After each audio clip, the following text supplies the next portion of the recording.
Jambo la 8 la kuepuka mwaka huu 2026 ili uwe na furaha kamili. Epuka sana kutaka watu wawe tofauti jinsi unavyopenda. Yaani epuka watu wawe tofauti jinsi unavyopenda. Jambo hilo litatuma ukose furaha kwa kweli katika maisha yako, ukose furaha katika kazi unazozifanya, ukose furaha katika maeneo yote ile ya maisha yako. Hasa hili lipo katika wanandoa. Ndani ya ndoa unamkuta mtu tayari ni mume, alioa mke ambaye either hana shape, kulingana na msemo wa vijana kwamba anaoa mke ambaye hana shape, yani hana makalio makubwa. Sasa katika hilo unamkuta mwanaume tayari anaanza kuweka fikra ndani mwake, akiwa akisema yeye mwenyewe binafsi kwamba ingelikuwa vyema hata mke wangu anakuwa na shepu kubwa namna hii, anakuwa na kifua kikubwa namna hii, ni kama naweza kuwa na furaha sana kwenye ndoa yangu, naweza kuwa mtu mwenye furaha kila wakati. Na sasa hili linaweza kumtuma aweze enda hata kwenye kuzimu, kwa sababu kwenye fikra zake ana picha ya mke mwingine tofauti na yule aliyenaye kiuhalisia kwenye ndoa yake.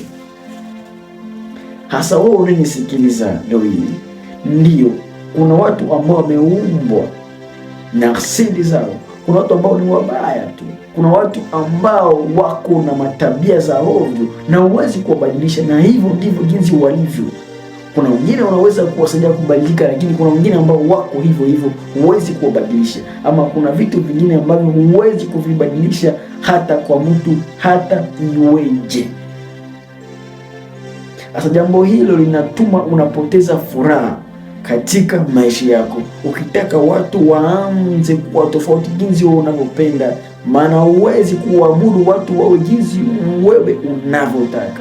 Hapana, itakuwa vigumu sana, utakosa furaha katika maisha yako. Jambo la 9 la muhimu sana la kuepuka ili uwe na furaha mwaka huu 2026.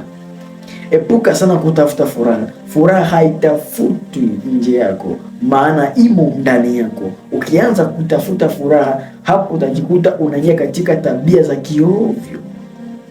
Tabia za kiovu, tabia ambazo ni mbovu, zitakazo kupatia furaha kwa muda mfupi, lakini zenye madhara makubwa mbeleni. Kwa mfano, unamkuta mtu katika kupitia hali ngumu, anaangalia omwe atafute furaha kupitia kukunywa pombe, anatumia pombe ili aweze kupata furaha, ingawa ile furaha sio furaha ya kweli, ni furaha ya muda mfupi.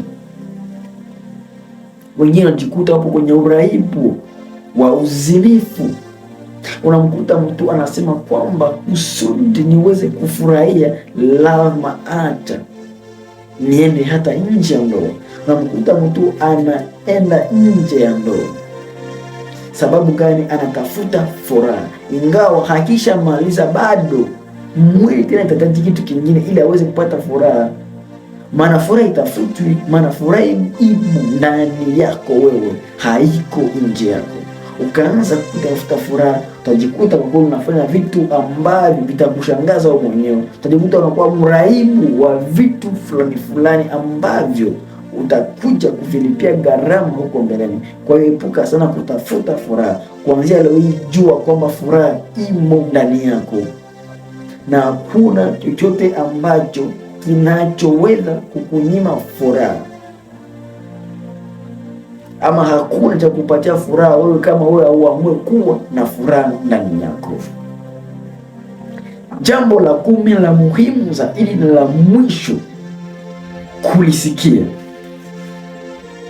shukuru kwa mambo yote mwaka huu ili uweze kuwa na furaha sana tena kamili.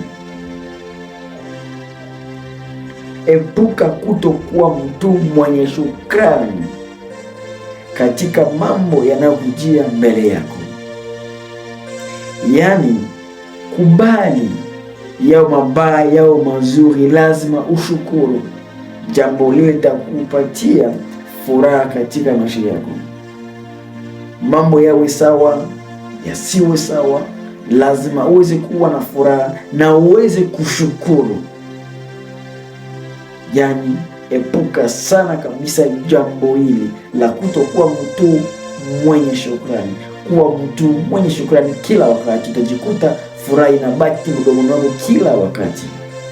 Shukuru kwa mambo mazuri na mambo mabaya yanayokutokea kila mara, kila wakati. Ndio tunapanga mipango, lakini kuna muda mipango inaenda vile jinsi tukutarajia, lakini haikuwa sababu ambayo tukose furaha. Tunaweza kufurahi na tunaweza kushukuru kwa hiyo tunatokea katika maisha yetu.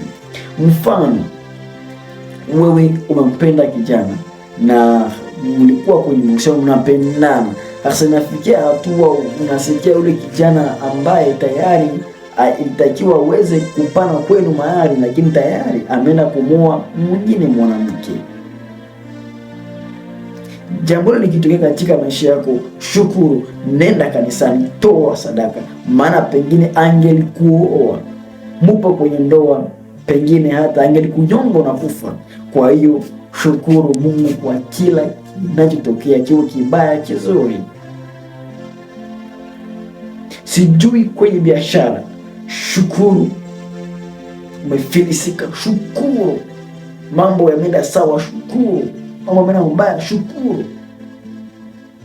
Alafu uweze kujifunza kwa mambo mazuri yanayokutokea na mambo mabaya yanayokutokea kila wakati na kila muda, na wewe utaangalia unakuwa mtu wa furaha na utapata nguvu ya kuweza kukabiliana na kila changamoto mwaka huu. Utaweza kupata nguvu na shauku ya kusonga mbele, utakuwa na bidii ya kusonga mbele katika kuifuatilia maono yako, kuifuatilia malengo ambayo umejiwekea mwaka huu.